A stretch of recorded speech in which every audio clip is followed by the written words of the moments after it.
A very warm welcome to the famous Paulskirche in Frankfurt and a very warm welcome to the International Highrise Award 2020.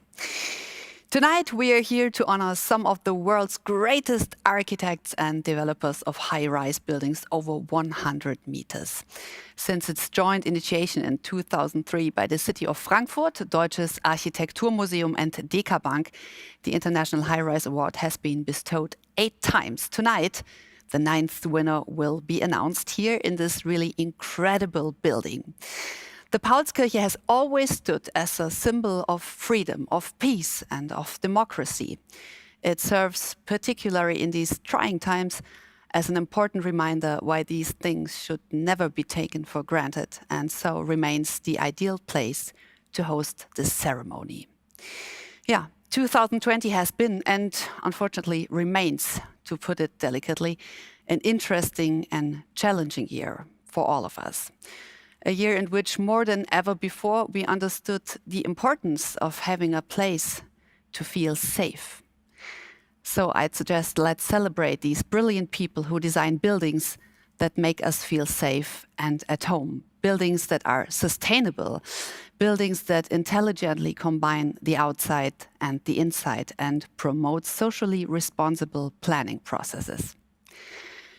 A celebration used to mean people gathering to chat and cheer and have a glass of wine or maybe 2 or 3, but the corona pandemic makes this impossible for the time being. So instead, we are striking a new path and celebrate together online. Yay! Maybe you remember all the famous pop song, La Boom. Streams are now reality. That might sound sad, but don't worry, I'm not alone here tonight. In fact, I'm very much looking forward to introducing to your lovely hosts for the evening. But before we get to that, let me invite you to join me on a little journey through time, through the history of the International Highrise Award. Fasten your seatbelts, ladies and gentlemen. Giving the architecture the role of reconciling ourselves with the nature, not just because of marketing.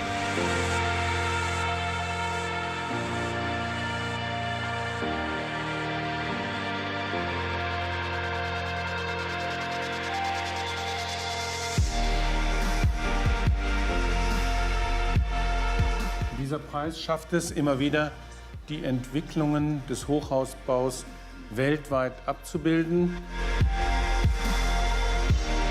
Wir beurteilten das Themenfeld nach folgenden Kriterien: zukunftsweisende Gestaltung, hohe Funktionalität, innovative Bautechnik, ökologische Nachhaltigkeit und eine hohe Wirtschaftlichkeit sowie eine gelungene städtebauliche Einbindung und bestimmten 5 Finalisten sowie den diesjährigen Preisträger. Der Sieger des diesjährigen Hochhauspreises ist Bosco Verticale in Milano.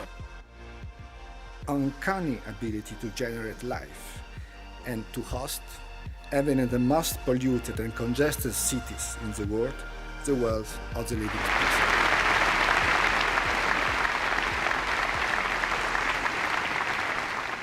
Der Internationale Hochhauspreis 2016 geht an Wir 57 West Manhattan, New York.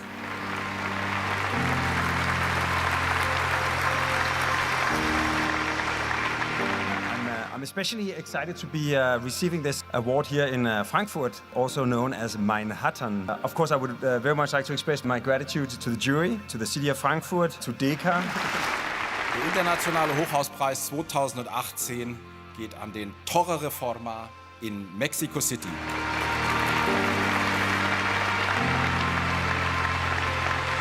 Mission accomplished. Maybe it's realized to my friends through the economical success. But for my personal career, this important recognition clearly represents my peers' validation of the architecture explored through my life. All I can say to you is that this is a great moment in my life. Vielen Dank. Muchas gracias. And thank you very much to everybody.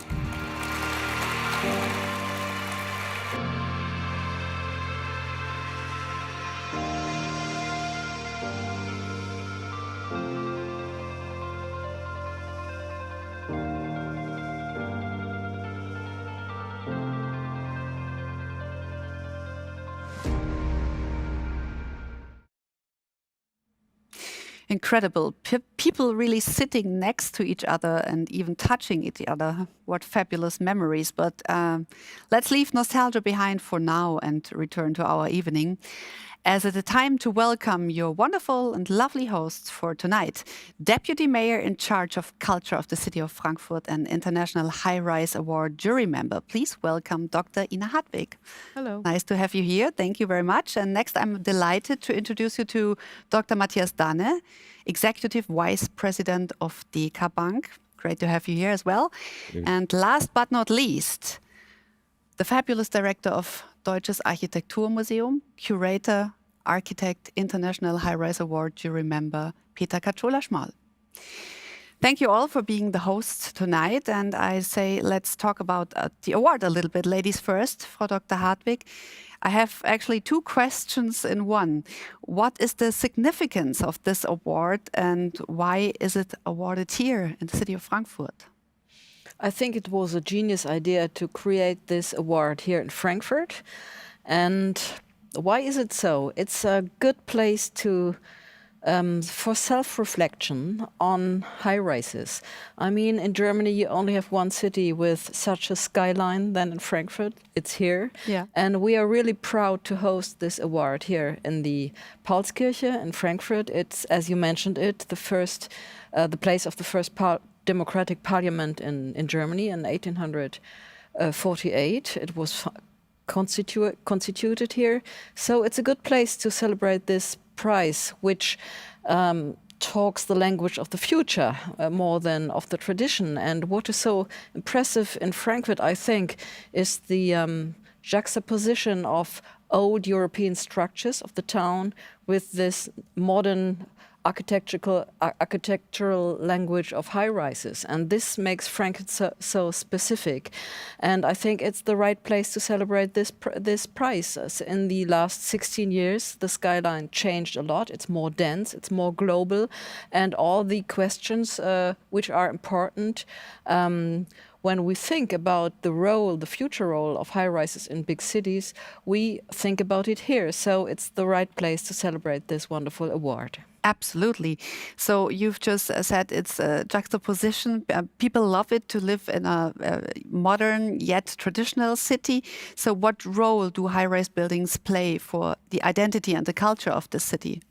I think it's very important for the identity of Frankfurt.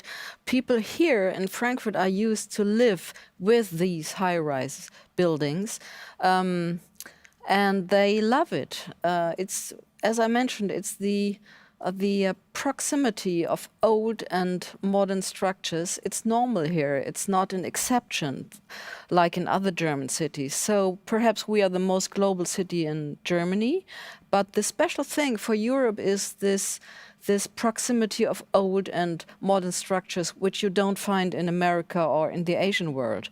And people in Frankfurt, I mean, it's an international city. People come from everywhere in the world. They love this mixture. Mm-hmm. Herr Dr. Danne, what was the initial spark for the development of the International Highrise Award and the partnership, especially with the DekaBank? I think there were a couple of sparks in those days. One, and the most important may be that the Sparkassen Group is a group in Germany, a banking group which supports social and other initiatives in a strong manner. Mm-hmm. We are part of this group, so it's part of our identity to give social and regional commitment. So having said that, it was in those days for us also important to create or to develop a new idea. The idea to create an award which has never been seen in the world, brand new, the Highrise Award, and are we able to bring that alive? So that was a second spark. We teamed up with our friends from City of Frankfurt. We teamed up with the Deutsches Architekturmuseum, and the three of us, we had the challenge to create something like this, what we see here. And 16 years later, we are a little bit proud, I think I can say that also for you and for you, that we were successful in that. But that was the second part. And last but not least, it was important for our commercial and professional side that we could support something like this, which is very closely combined with what we do in our business. So we have a business line in our company, which is real estate fund business, real estate lending. So we work with real estate, commercial real estate every day, and combining our support for this initiatives with business activities we have were a perfect combination in those days. These are only 3 sparks. I could go on with some more, but Yeah. I think these are the most important. Yeah. Let me drop a popular buzzword, sustainability. Right. Everybody talks about sustainability these days, but it has always been an important criterion for the International Highrise Award. Has what that means, sustainability, changed at all over the past 16 years? It does. It does. And to give you one example, sustainability has always been a component of the concept. So also in 2004, I could imagine, because it was before my time with DekaBank, it was important. But it was different because in those days, it was something for cutting-edge experts in real estate. Today, it's in everybody's focus. So it changed a lot. Everybody's talking about sustainability in real estate today. That has been different 15 years ago. That's point one. The second point is, if you today have to make decisions in commercial real estate, you came across sustainability at every point of the value chain of that business. So that is different from the former days. And that is good and helpful, but there's one problem today. All these rules for sustainability are unfortunately different in different places and countries in the world. So it's really complicated. That has been easier before. Yeah. Years ago. Normally, 2 years ago, when the International Highrise Award was bestowed here, there were 900 people sitting here. So we have now the corona pandemic situation. What effect does it have on the real estate market in general, and especially in the future of high-rise buildings? Yeah, first of all, it's less fun to come here and give that award to the winners, because we are, not alone, but here are 20 people or something like that in this room, and this room is not made for 20 people, but that has nothing to do with real estate. So with regard to real estate, I would like to focus on 2 things. The first thing is, and maybe that is not a bad thing, is that Corona accelerated a couple of things which we had discussed in the industry for years. That is new workspace, mobile working, home office, all these things. We discussed that in length over, not decades, but over many years. And Corona accelerated all that. And after 7 months, 8 months, how long did this pandemic last? We have all that in every company in the whole world. That's a positive That's side a positive aspect, thing. There are not many, but that's a positive thing. And yeah, what is the most important, I don't know, but most surprising negative thing for real estate, high rises, is the elevator problem. Sounds easy, but it's complicated. Today, you can put not more than, I don't know, 2, 3, or 4 people in an elevator cab. And if you need to bring up 1,000, 2,000 people up to the 20th, 30th floor, you can imagine how that works if there are only 2 people in a cab. Yeah. So that's a big problem, and we do not have the solution for that. And this problem will last, I'm sure, even when Corona is already gone. Yeah. So the good thing is 70% of the DekaBank is in home office at the moment, so you don't have to queue in front of the elevator. Let's go to the third partnership, Peter Katschola-Schmal. The Deutsches Architekturmuseum is an important partner of the International Highrise Award. What role do you play? Well, to quote Dr. Danne, we are the cutting-edge experts in architecture in this game, meaning that we research among 2,000 projects built in the last 2 years, and we nominate the 31 projects for the jury itself. Then we contact the architects and bring in all their materials. We select the jury, and we organized the awards ceremony this year by Zoom because we couldn't meet. And together with our partners, we organized the PR and this award ceremony. Plus, we at the Dam organized the exhibition, which will open tomorrow for 3 days. and we published a catalog. So if you want to see the show, you have 3 more days. Yeah. That's a good news. And I'm happy, speaking of good news, that you share your cutting edge expertise with us tonight. You have a lot of knowledge and expert opinion on the 5 fabulous finalists we will now see. So I say you have the pleasure to start with the first one and announce the first finalist. Yes. The first finalist is the Omni Tomb here in Frankfurt, designed by Bjarke Ingels Group in Copenhagen and New York. And the client is the local Tishman Speyer Properties and the Commerzbank.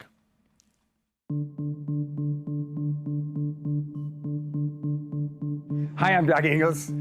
I'm standing here in our Copenhagen headquarters, and we are incredibly honored to be nominated for the International Highrise Award, presented by the Deutsches Architekturmuseum and DekaBank for our Omni Tomb in the heart of Frankfurt. The Omni Tomb is not only special because we believe that it might be the only street crossing in Europe where you have a skyscraper on each corner. It is also unique because where you can say that most of the central business district of Frankfurt is entirely monoprogrammatic with commercial high-rises. The Omni Tomb is sort of a sandwich of creative workspaces, places for living, and sort of high-end offices overlooking the nearby park. So this programmatic sandwich is expressed in the way that you have a straight-laced sort of central business district high-rise, but then in the middle where it turns residential, it has a sort of kick with the hip, or it is basically a twerking skyscraper that creates a series of sliding terraces for the residents before it stabilizes as work environment again.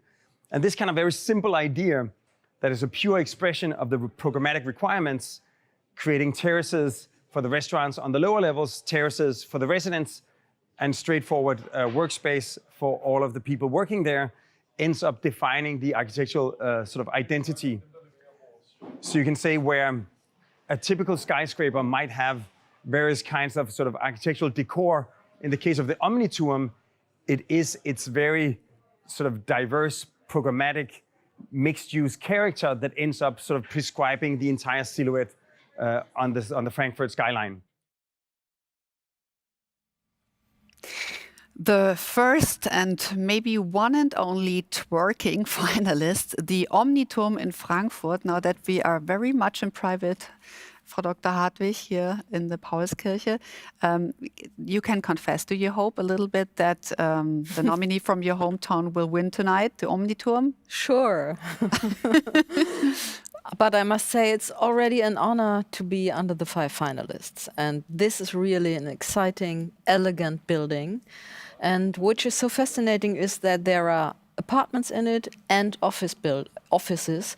So this mixture of functions is, I think, very contemporary, very good. And yeah, I like it, and I'm proud that Frankfurt is under the 5 finalists. When you saw this building for the first time, have you seen it twerk in a way? Pardon me? Yeah. Because Bjarke Ingels said the building is twerking. It looks a bit like the twerk move. Yeah. Do you know this dance? Yeah. That's the fun of the building. Yeah. So you can imagine it dancing. Yes, of course. It dances there in the street. And yeah, it's great. Do you know what twerking is, Dr. Danne? Not exactly, No? But we own a property in Hamburg called Dancing Towers. Maybe it's something like that?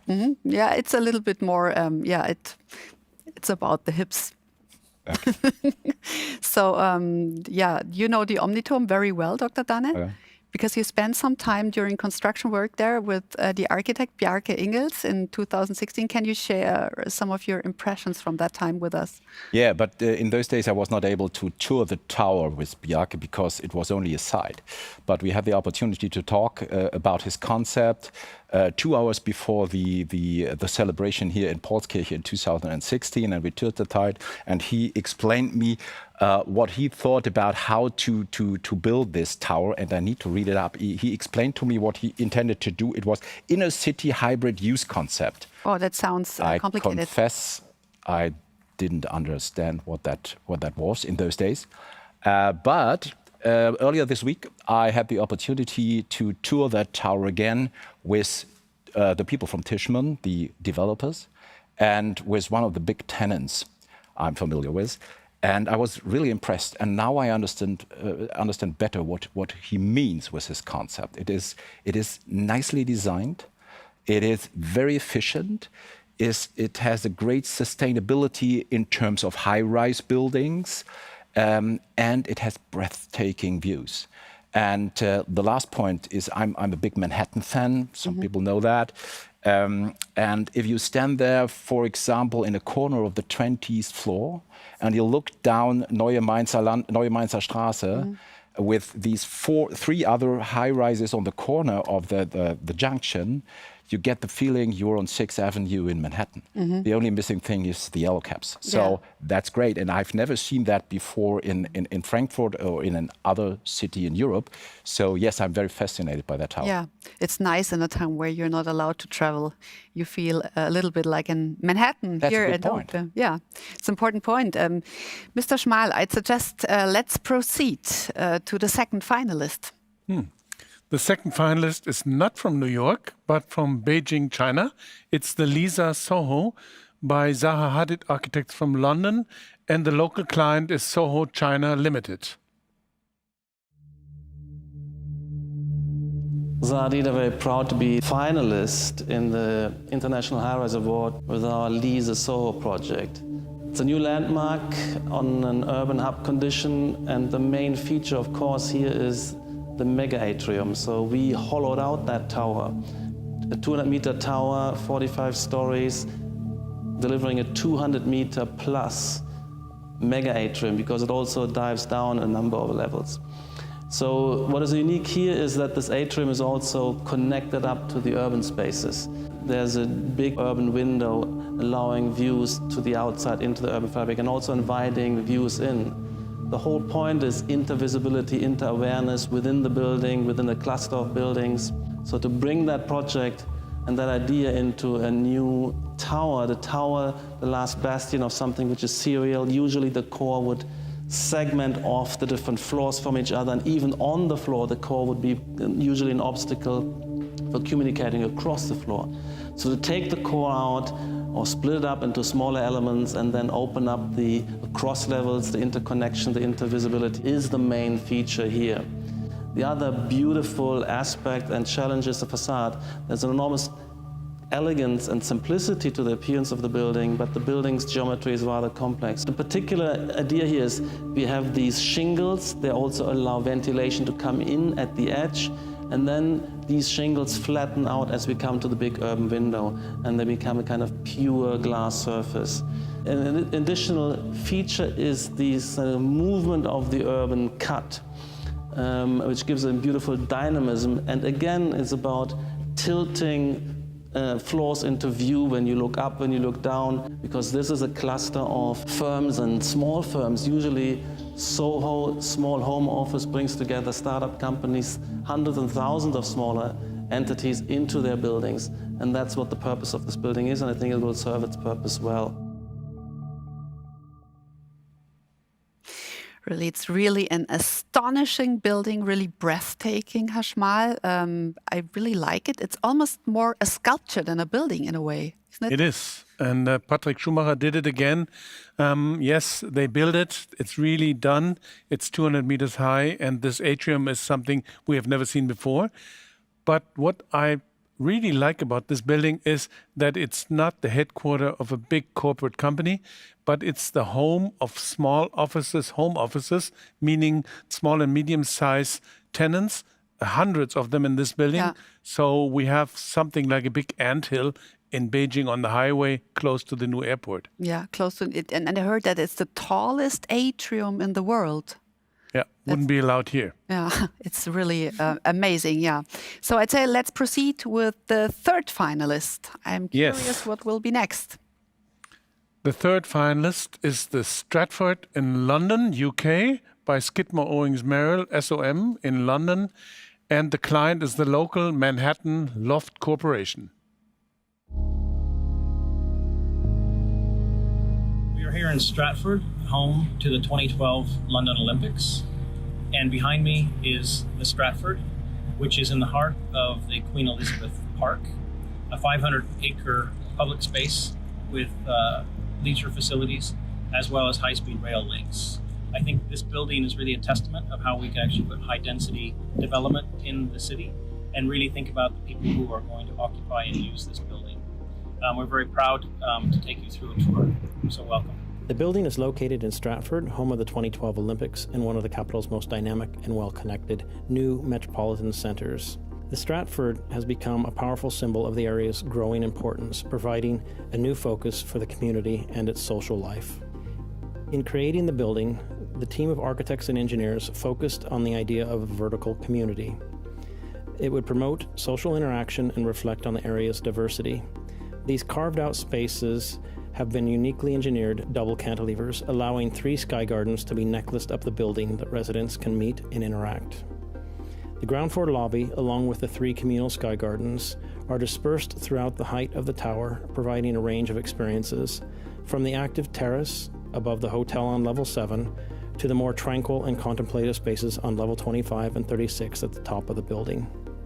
Collectively, the gardens provide more green space than the original site itself. The building offers significant outdoor space, with its important in the times of COVID-19, allowing everyone to access to fresh air, daylight, without needing to travel to the lobby or congest the lifts unnecessarily. The idea was not to create a standalone tower. We wanted to stimulate interaction and create vibrant internal communities that would really well integrated into the local area, drawing in visitors from all over and create a new destination in London.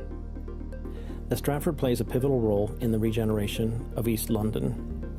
It envisions a new model of how we can live in cities with public transport-driven communities that promote flexible living from a one-night stay to spending a lifetime.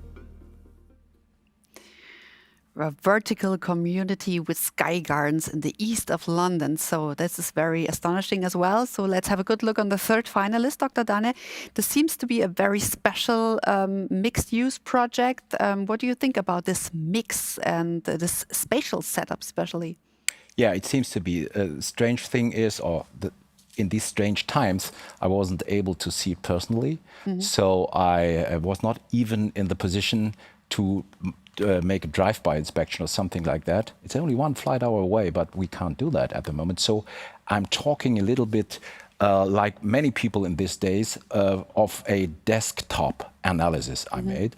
But the results of my desktop analysis of this impressive building are very, very positive. So exactly what you try to teaser is my impression. You have a very nice combination of home.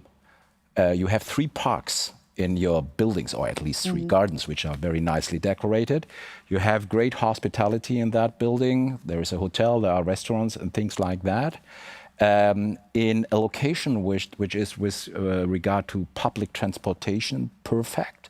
In a not easy location of London, the east of London has been before the Olympics shaky. Since the Olympic, it's improving significantly, but it's still a special location in the east of London. So putting all that together in an iconic skyscraper, it is a very nice building, and I think it's a very eligible candidate for this award here. Mm-hmm. All eligible candidates, I'd say. So, Herr Schmal, now it's time for our 4th finalist. It's your turn to announce it.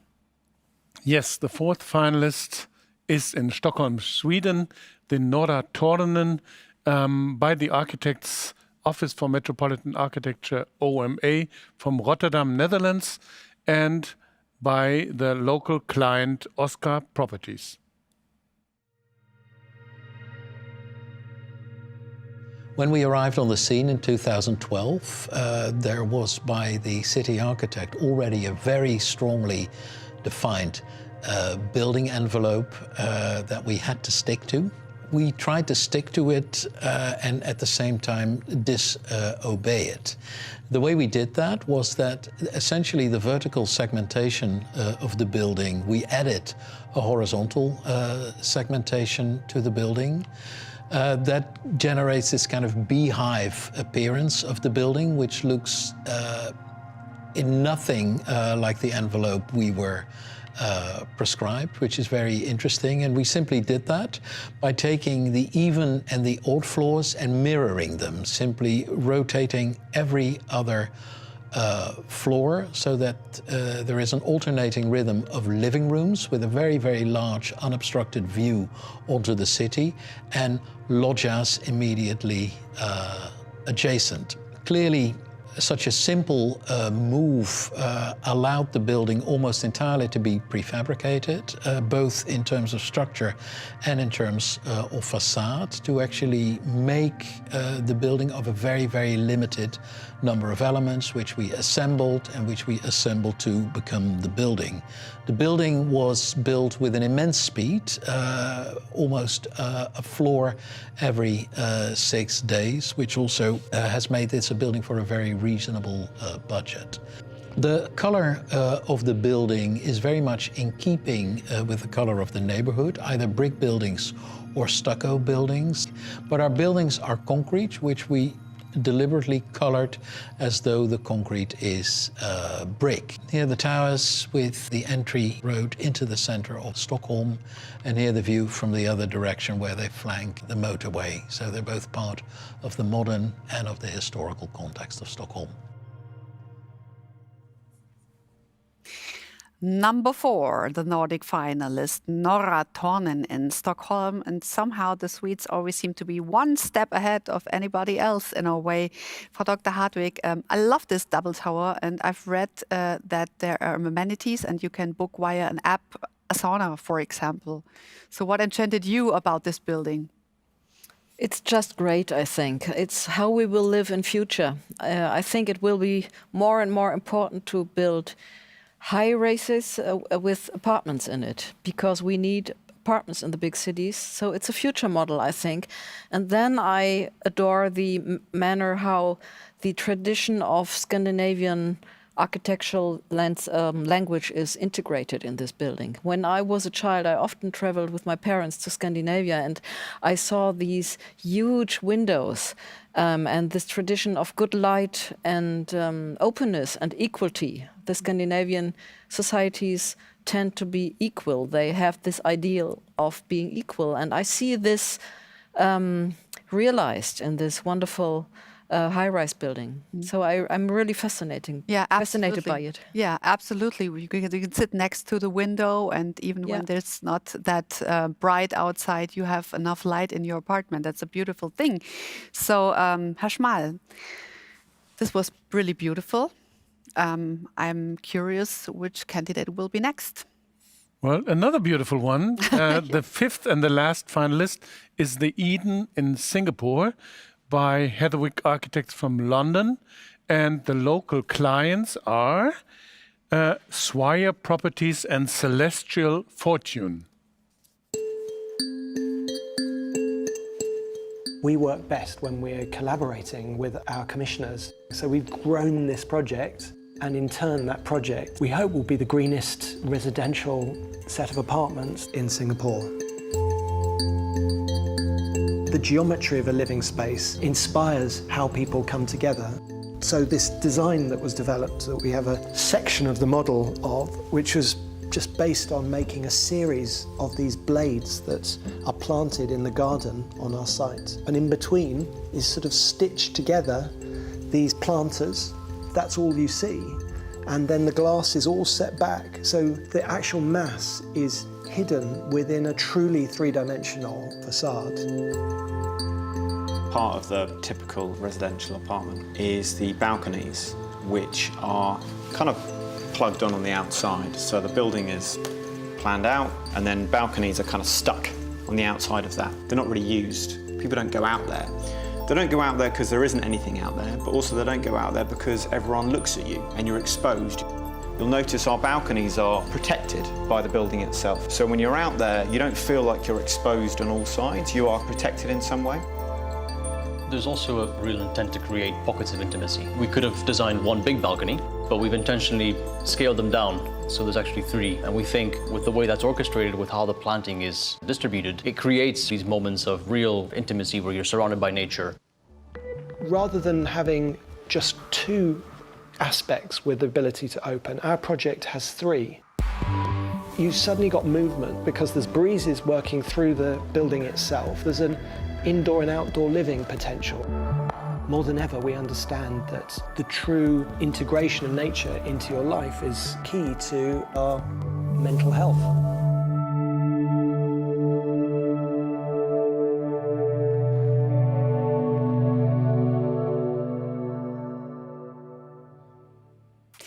Now we all gotten an idea why this project is called Eden, like the Garden Eden. Mr. Schmal, now what's so special about this building? I think it's the amazing amount of green, isn't it? Yes, yes, of course. I mean, this is such an amazing, a lot of green, and the way it's put on the building, they call it the greenest residential in Singapore, which is hard to top the current existing green projects. But this one is like a dream. And of course, if you look at these weird balconies, science fiction type of things, they offer you privacy. And although you have a view out of the window in all directions, because there's actually only one apartment on each floor, which is, of course, quite something. Yeah, this is quite something. And I was surprised to hear that the 20 tropical plant species were extensively researched for this project.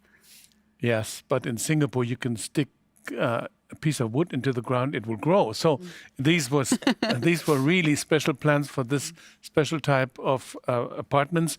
And of course, people that live there can afford all these little amenities, like gardeners. It's magnificent. Ladies and gentlemen, now things are getting serious. So let's take a look at the award itself. It consists of two components, the prize money of 50,000 euros, which is donated jointly by the architect and the developer, and then the beautiful statuette itself. It's made by internationally renowned artist Thomas Demand. It's a striking award. It consists of multiple wafer-thin layers of titanium. And these layers reflect the long process that goes into building a high-rise.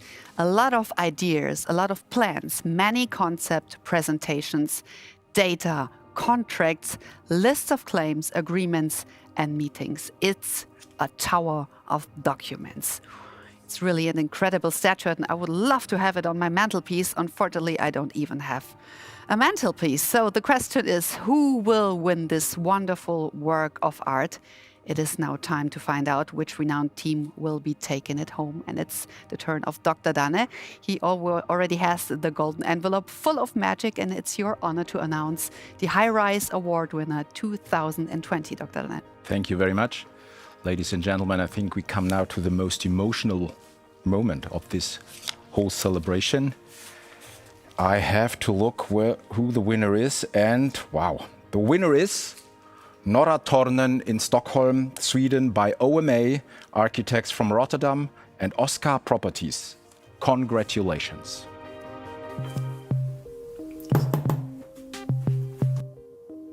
Hej, välkomna! Mia and Linus Kreutzer, a biotech manager and a banker, live on the 19th floor of Stockholm's first high-rise. They belong to the city's professional elite, are very well educated and have high standards.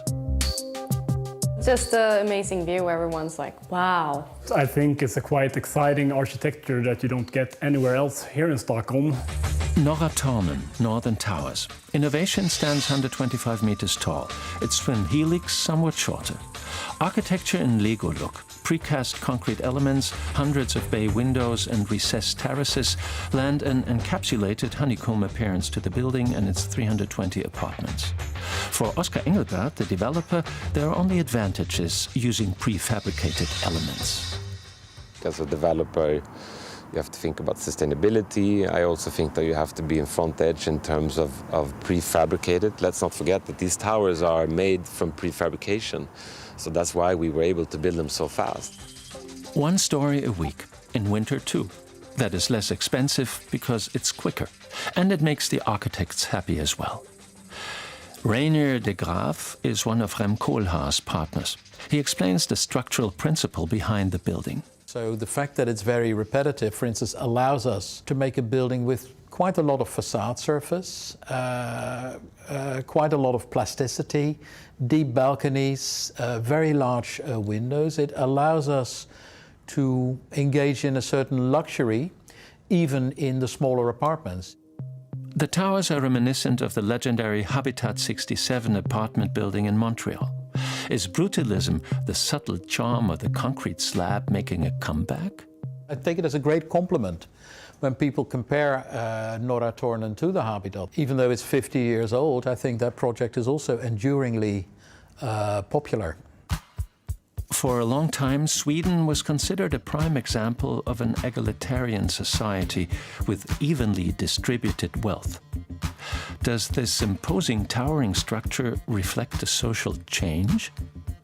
10 years ago, I don't think people would have tolerated that in the same way they have done with these houses. I would say that it's a statement of a new era. Once you start to live in this kind of environment, you really start to realize that this I want in my everyday from now on.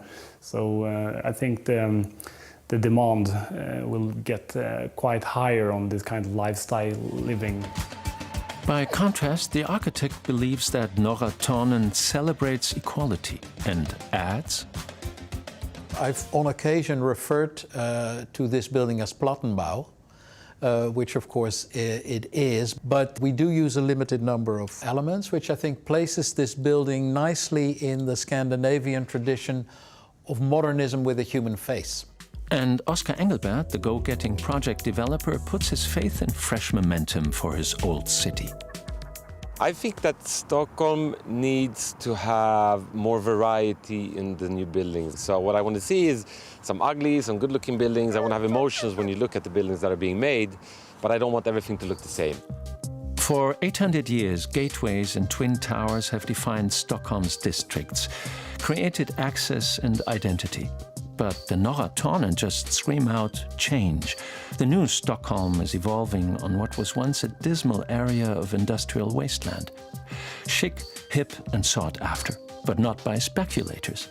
Anyone who does not live in their own apartment must wait for 10 years before they are allowed to sell it, or face the possibility of high taxes. Like in almost all metropolises around the world, there is a shortage of affordable living space in Stockholm. The new lifestyle feeling up here costs between 9,000 and 11,000 euros per square meter. People coming here says normally, wow, this is like New York, but in a Stockholm way. And that's a feeling you don't get anywhere else in Stockholm. Do the towers have the potential to become new landmarks for Stockholm? I think one of the great things in my profession is that most likely those buildings will stand there forever. I'm not sure if they will be there in 100 years. You know, buildings that are prefabricated are very easy to construct. They're also very easy to demolish. Pragmatic and with truly Nordic restraint is the opinion of the International Highrise Award jury. Today, the towers are already milestones of residential architecture, unmissable. Congratulations, Norra Tornen. Absolutely, congratulations from all of us here in the Paulskirche in Frankfurt. Yeah. You see us raising our invisible magnum bottles. Unfortunately, it's already empty. Yeah, and thanks a lot to our partner ZDF Aspekte, Matthias Hügle, for this marvelous film. Thank you very much. Let me now introduce the man who will give the laudatory speech, Benjamin Romano, the great architect who won the International Highrise Award himself in 2018 for his magnificent building Torre Reforma, a breathtaking 246-meter-high office skyscraper in Mexico City. Please welcome Benjamin Romano. Dear friends, as a member of the jury of the International Highrise Award 2020, I am honored to express the jury thoughts for this nomination. However, I would like to say that it is a shame for me not to be able to share with you in person the celebration of this important recognition. After years of seeing non-sustainable glass skin facades, we at the jury became thrilled to see the Nora Turden Tower, with its powerful and modern interpretation of the Brutalism architecture. For many years, OMA Studio has led the rethinking of the urban and architectural process. And clearly, Nora Turden is the result of the traditional Roma thinking. By creating habitable space living rooms into sheltered balconies that may be converted into shared space according with human behavior trends. Its terraces, shared spaces, balconies, apartment or penthouses harmoniously melt throughout the tower. The materiality of its brutalism expression is wisely colored like the Stockholm inner city traditional architecture, becoming a great gate into the city center of Stockholm. Rainer de Graaf wrote that the building was shaped through the simple play between two basic elements of architecture, the bay window and the balcony. A masterpiece in simplicity and modern residential architecture. I really can imagine the difficult task that the developers had with the Stockholm society when they realized that the project size. And still, the developers could get along with it. Congratulations for your tenacity and commitment. I would like to express my personal admiration for the developers and for the OMA Studio work. In my understanding, success is a positive accumulation of good decisions, both from the developers, from the architects, and from the city as well. Congratulations to you all. Greetings from Mexico, and hope to see you anytime here in my hometown. Thank you very much and congratulations.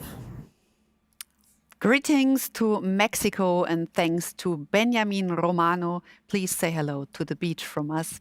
And now we hear the International Highrise Award winners of 2020 from the Office for Metropolitan Architecture, OMA in Rotterdam, René de Graaf, and from Oscar Properties in Stockholm, Oscar Engelbert.